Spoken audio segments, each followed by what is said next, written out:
বন্ধুরা আমরা এখন শ্রী বিষ্ণুকে দর্শন করতে চলে এসেছি বদ্রীনাথ মন্দিরের একদম সামনে। লাইনে দাঁড়িয়েছিলাম এতক্ষণ, ভেতরে যাব দর্শন করব। তোমাদেরকে দেখায় লাইনটা কত আছে, দেখো লাইন দেখো কত বড় লাইন। এখন 3 ডিগ্রি টেম্পারেচার, এখন বাজে রাত্রি 10:30।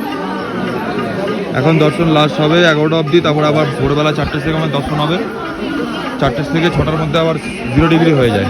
বিশাল ব্যাপার, প্রচুর ঠান্ডা, প্রচুর ঠান্ডা। এই যে গাইস আমরা চলে এসেছি মন্দিরের একদম সামনে। লাইন দেখো কত এখানে, সবার কোথায় এখানে রয়েছে। এই যে সবাই রয়েছে, আমরা এখন ওপরে উঠছি।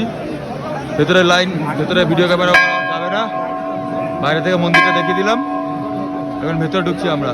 বিষ্ণুর দর্শন করলাম, বিষ্ণুদেব শয়নে চলে গেছে। এত ভিড়, ঠেলাঠেলি করে আমরা বিষ্ণু দর্শন পেয়েছি। তো আজকের মতন ভিডিও এতটুকুই। আমাদের সাথে থাকো, ভিডিও ভালো লাগলে লাইক করো, চ্যানেল সাবস্ক্রাইব করে রাখো বন্ধুরা। আর তো রাত্রি হয়ে গেছে তবুও ভিডিও শেয়ার করছি তোমাদের সাথে। Tata, bye bye. আর আমাদের পুজো দেওয়া কমপ্লিট।